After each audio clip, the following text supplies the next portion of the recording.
Hello friends, कैसे हैं आप सब लोग। उम्मीद करते हैं कि सब लोग स्वस्थ मस्त और अपनी पढ़ाई में व्यस्त होंगे। तो फ्रेंड्स, जैसा कि थंबनेल देख के आपको पता तो चल गया होगा कि आज हम यहाँ पे क्या डिस्कस करने वाले हैं। तो आज हम डिस्कस करने वाले हैं एमएससी सेकेंड सेमेस्टर जूलॉजी के फर्स्ट पेपर यानी कोर्डेटा के इम्पोर्टेंट क्वेश्चंस। इम्पोर्टेंट क्वेश्चंस अभी से क्यों? हाँ, इम्पोर्टेंट क्वेश्चन अभी से इसलिए क्योंकि जो आपका सेकेंड सेमेस्टर का एग्ज़ाम होता है ना, वो बहुत ही जल्दी ले लिया जाता है, बहुत जल्दी। मतलब आपको सिलेबस कंप्लीट करने का टाइम बिल्कुल भी नहीं मिलता।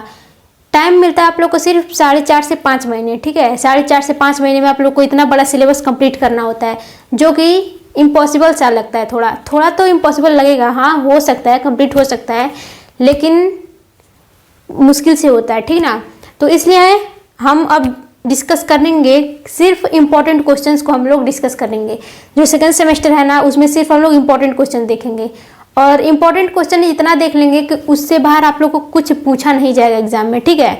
तो चलिए टाइम को बर्बाद ना करते हुए क्वेश्चन की सीरीज की तरफ बढ़ते हैं। और हाँ, अगर आप लोगों ने सिलेबस नहीं देखा है CSJMU कानपुर यूनिवर्सिटी का, तो सिलेबस का वीडियो हम लोगों ने पहले ही अपलोड कर दिया है। 2 वीडियो बने हैं सिलेबस के, तो उसमें वो आप लोग ज़रूर देखो ताकि आपको पता चले कि आप लोग क्या पढ़ने वाले हो। सिलेबस सबसे इम्पोर्टेंट क्या होता है, कोई भी एग्ज़ाम के लिए सबसे ज़्यादा इम्पोर्टेंट होता है सिलेबस देखना उसका। तो जाके जल्दी आप लोग सिलेबस को चेक करिए, सिलेबस को देख के आइए, फिर ये वीडियो देखिए। तो चलिए क्वेश्चन की सीरीज की तरफ बढ़ते हैं। फ्रेंड्स, जो अपना फर्स्ट क्वेश्चन है वो है ये इतने सारे। अब इतने सारे फर्स्ट क्वेश्चन कैसे हो सकते हैं? हाँ हो सकते हैं। कैसे? ये क्वेश्चन नंबर 1 है शॉर्ट आंसर टाइप क्वेश्चन, ठीक है। ये सारे शॉर्ट क्वेश्चंस हैं, ठीक ना। तो शॉर्ट क्वेश्चंस में आपको कौन कौन से पूछे जा सकते हैं, वो सारे शॉर्ट क्वेश्चंस ये रहे। पहला शॉर्ट क्वेश्चन है मेटामॉर्फोसिस। ये तो मोस्ट इंपॉर्टेंट है। एग्जाम में कोई क्वेश्चन आए या ना आए, मेटामॉर्फोसिस ना आए मतलब कोर्डेटा का कोई मतलब ही नहीं है, ठीक ना। मतलब कोर्डेटा में मेटामॉर्फोसिस हमेशा आता है। फिर चाहे आप BSc पढ़ रहे हो या फिर MSc पढ़ रहे हो या फिर MSc के किसी भी सेमेस्टर में हो, अगर आप में कोर्डेटा है तो ये वाला क्वेश्चन जरूर आता है मेटामॉर्फोसिस। मेटामॉर्फोसिस को हिंदी में कहते हैं कायांतरण, ठीक ना। कायांतरण कैसे होता है ये शॉर्ट क्वेश्चन में पूछा है ना, तो सिर्फ आप मेटामॉर्फोसिस का डिफिनेशन बताओगे, ठीक ना। अगर यही लॉन्ग में पूछता तो इसका डिफिनेशन, इसके टाइप, ये किसमें किसमें होते हैं, किसमें कौन सा मेटामॉर्फोसिस होता है, वो सारे आप लोग को लिखना पड़ता। लेकिन यहाँ पे सिर्फ डिफिनेशन लिख दोगे और ये कितने टाइप के होते हैं, बस 2 टाइप लिख देना। सेकेंड है मैमेलियन प्लासेंटा। तो मैमेलियन प्लासेंटा के बारे में आप लोग को लिखना है। ये सारे जो यहाँ पे क्वेश्चंस बताए जा रहे हैं ना, वो सारे एक एक करके हम लोग वीडियो बनाएंगे, उसमें इन सब का आंसर लेके आएंगे, ठीक ना। इसलिए चैनल को सब्सक्राइब जरूर कर लीजिएगा इन सारे क्वेश्चंस के आंसर पाने के लिए। ये क्वेश्चन के सीरीज खत्म होते ही आप लोग को इसका आंसर मिलने लगेगा इसी चैनल पे, इसीलिए चैनल को सब्सक्राइब जरूर कर लीजिए। थर्ड क्वेश्चन है urochordata and cephalochordata. Urochordata cephalochordata क्या है? इसके कॉर्डेटा के टाइप्स हैं, तो इसको यहाँ पे डिस्कस करना है। अच्छा, आप लोग को एक चीज़ और, अगर लॉन्ग पूछा जाता ना, तो लॉन्ग में पूछा जाता क्लासिफिकेशन ऑफ कॉर्डेटा। अरे वो लॉन्ग बताया जाएगा भाई। तो नेक्स्ट जो है एसिडिया या फिर एसिडियन लार्वा। एसिडिया और एसिडियन लार्वा को आपको डिस्क्राइब करना है, ठीक ना। अच्छा, ये लार्वा एसिडियन लार्वा क्या है? ये एक लार्वा है, नाम से पता चल रहा है लार्वा है। किसमें ये एसिडियन लार्वा किसमें पाया जाता है? एग्जाम्पल बता सकते हो? कुछ नहीं बता सकते? BSc में बहुत अच्छे से पढ़े थे इसको, एसिडियन लार्वा। हर एसिडियन लार्वा को हम लोगों ने BSc में बहुत ही अच्छे से पढ़ा था, ठीक ना। तो आप एसिडियन लार्वा किस में पाया जाता है, ये आप लोग कमेंट करके बताइएगा हमें। नेक्स्ट है नियोटिनी। नियोटिनी क्या होता है ये बताना है आपको। फिर क्रोकोडाइलिया क्या होता है? क्रोकोडाइलिया जो क्लास है उसको हम लोग को डिफाइन करना है यहाँ पे। क्रोकोडाइल किस में आता है? एम्फीबियंस में कि रेप्टाइल्स में बताना। एम्फीबियंस में आता है कि रेप्टाइल्स में आता है क्रोकोडाइल, ये भी आप लोग को बताना है। चलो ये वाला मत बताना, एसिडियन लार्वा मत बताना, आप लोग क्रोकोडाइल बता देना। क्रोकोडाइल कौन सी क्लास में आता है? एम्फीबियन होता है कि रेप्टाइल होता है? एसिडियन लार्वा हमें बता देते हैं किस में पाया जाता है। हर्डमानिया का नाम सुना है कभी? हर्डमानिया में एसिडियन लार्वा पाया जाता है। चलो नेक्स्ट है neural crest cells. Neural crest cells क्या होते हैं ये आप लोग को डिफाइन करना है।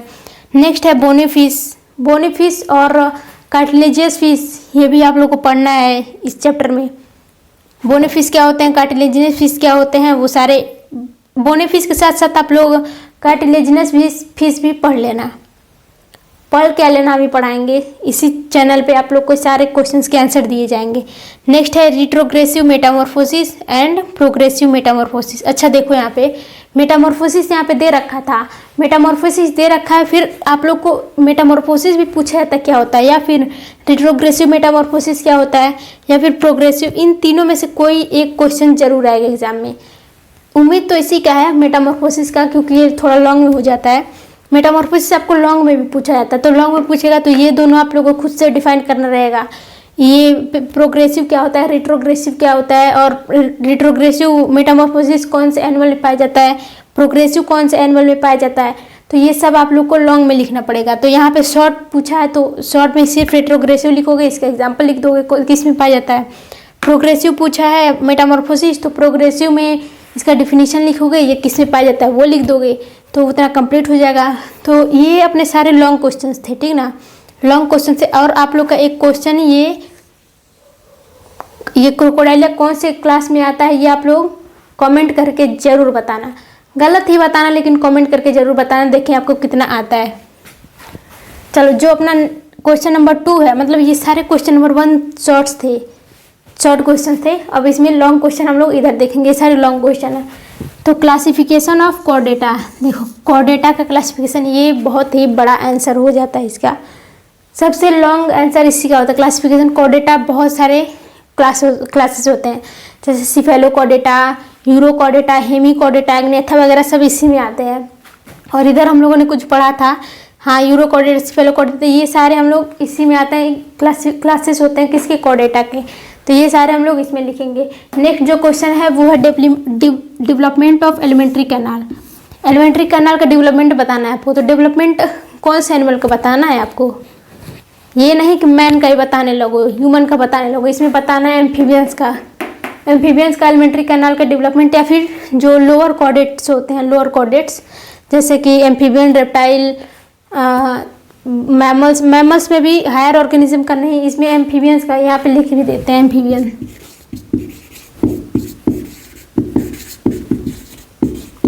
एम्फीबियंस का आप लोग को एलिमेंट्री कैनाल बताना है। अब क्वेश्चन नंबर 4 जो है ओरिजिन ऑफ मैमल्स, मैमल्स का ओरिजिन बताना है आपको। देखो इस आपको ये कोर्डेटा जो पेपर है, जाके पहले सिलेबस देख लो आप लोग, सिलेबस में क्या क्या दिया हुआ है आपको। ये नहीं कि आप लोग ये सोचने लो कहाँ से क्वेश्चन आया, कहाँ से नहीं आया। ये पहले आप लोग जाके सिलेबस चेक करो, वीडियो इसी चैनल में जाके चेक करो, वीडियो मिल जाएगा आप लोग को सिलेबस का। तो आप लोग को जितने भी ये ओरिजिन ऑफ मैमल्स दिया है ना, ओरिजिन ऑफ मैमल्स, ओरिजिन हर एक क्लास का पढ़ना है आपको, हर एक क्लास का। जैसे एप्स का भी पढ़ना है, रेप्टाइल्स का भी पढ़ना है ओरिजिन, एम्फीबियंस का भी ओरिजिन पढ़ना है। तो सबका ओरिजिन हल्का फुल्का जानना तो सबके बारे में, लेकिन मोस्ट इम्पॉर्टेंट जो है, मोस्ट इम्पॉर्टेंट क्वेश्चन वो है मैमल्स का ओरिजिन, ठीक ना। एम्फीबियंस का भी इम्पॉर्टेंट होता है, लेकिन मैमल्स का पढ़ने के बाद जो सेकेंड आप लोग प्रायोरिटी देना वो देना एम्फीबियंस को, ठीक ना। जो अपना नेक्स्ट क्वेश्चन है पेरेंटल केयर ऑफ मैमल्स, देखो मैमल्स का पेरेंटल केयर बताना है। फिर नेक्स्ट क्वेश्चन है आप लोग का origin, evolution and general characters of Agnatha. तो ओरिजिन, इवोल्यूशन और कैरेक्टर बताना है एग्नेथा का। एग्नेथा क्या है, वो भी कोर्डेटा का ही एक क्लास है। कोर्डेटा को क्लासिफाई करेंगे तो उसमें एग्नेथा भी आएगा। नेक्स्ट क्वेश्चन है adaptive radiation of mammals. Adaptive radiation mammal का बताना।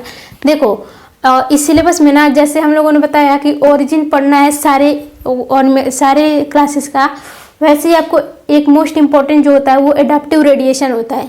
आपके एग्ज़ाम में कुछ भी आए ना आए, मेटामॉर्फोसिस, एडाप्टिव रेडिएशन और ओरिजिन, किसी न किसी क्लास का ये तीनों जरूर आता है। एडाप्टिव रेडिएशन अगर मैमल्स का आ गया तो ओरिजिन आएगा आपका एम्फीबियंस का, आता जरूर है, एडाप्टिव रेडिएशन जरूर आता है। हर एक क्लास का आप लोग एडाप्टिव रेडिएशन बहुत ही अच्छे से पढ़ना, बहुत ही क्रिस्टल क्लियर तरीके से पढ़ना एडाप्टिव रेडिएशन। नेक्स्ट क्वेश्चन है एडाप्टिव रेडिएशन ऑफ बर्ड्स। तो बर्ड्स का एडाप्टिव रेडिएशन बताना है आपको। एडाप्टिव रेडिएशन आप लोग हर एक एनिमल का पढ़ लेना, हर एक क्लास का एडाप्टिव रेडिएशन पढ़ लेना, ज़्यादा डिफरेंस नहीं होता है, हल्का हल्का डिफरेंस होता है, वो इजीली याद हो जाएगा। लेकिन जो मोस्ट इंपॉर्टेंट है एडाप्टिव रेडिएशन वो बर्ड्स का है और इधर क्या था, मैमल।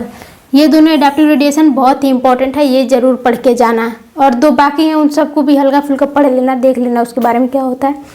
जो नेक्स्ट और लास्ट क्वेश्चन है, क्वेश्चन नंबर 9, वो है मेटामॉर्फोसिस। देखो मेटामॉर्फोसिस लॉन्ग में आ गया, तो जब लॉन्ग में मेटामॉर्फोसिस आ जाता है तो उसको कैसे करना है वो हमने बताया है कि मेटामॉर्फोसिस का डिफिनीशन लिखोगे, फिर कितने टाइप के होते हैं वो टाइप लिखोगे, फिर कौन कौन से टाइप होते हैं वो लिखोगे, रिट्रोग्रेसिव और प्रोग्रेसिव।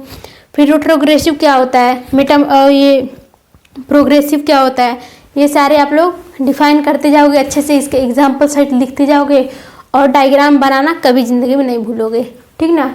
तो ये थे अपने इम्पोर्टेंट क्वेश्चंस कोर्डेटा के। और हाँ, कोर्डेटा में आपको 4 से 5 इम्पोर्टेंट क्वेश्चन और बताए जाएंगे, इसके बाहर कुछ भी नहीं पढ़ना है आप लोग को। 4 से 5 इम्पोर्टेंट क्वेश्चन कोर्डेटा में और बताए जाएंगे। यहाँ पे हम लोग 9 क्वेश्चन डिस्कस किए हैं, 5 क्वेश्चन और डिस्कस, मतलब टोटल ले दे के 15 क्वेश्चन बस हम लोग को कोर्डेटा में पढ़ना है। 15 से बाहर कुछ मत पढ़ना, इससे बाहर पढ़ोगे तो सिलेबस कवर करते रह जाओगे। अब आप लोग नॉलेज के लिए पढ़ सकते हो, लेकिन एग्जाम के पॉइंट ऑफ व्यू से बस इतने 15 क्वेश्चन ही आप लोग को पढ़ने हैं, ठीक ना। तो चलिए नेक्स्ट वीडियो में हम लोग मिलेंगे इन सारे क्वेश्चंस के आंसर के साथ, एक एक करके हम लोग इसके आंसर आप लोग को प्रोवाइड करेंगे, ठीक ना। इसलिए चैनल को सब्सक्राइब जरूर कर लीजिए इन सारे आंसर को पाने के लिए। और ये क्वेश्चंस कैसे लगे आपको वो कमेंट सेक्शन में ज़रूर बताना। और हाँ, सिलेबस देखना मत भूलना, सिलेबस जाके देखो आप लोग, इसी चैनल में आप लोग को सिलेबस मिल जाएगा, जाके चेक कर लो, या फिर डिस्क्रिप्शन में लिंक डाल देंगे, वहाँ से चेक कर सकते हो, ठीक है ना। और यहाँ इस वीडियो में हमने जो क्वेश्चन आपसे पूछा कि क्रोकोडाइलिया कौन से क्लास में आता है, क्रोकोडाइल कौन से क्लास में आता है, एम्फीबियंस होता है कि रेप्टाइल्स होता है कि बर्ड होता है कि मैमल होता है, ये आप लोग कमेंट में ज़रूर बताना, ठीक ना। चलिए मिलते हैं नेक्स्ट वीडियो में, तब तक के लिए बाय बाय।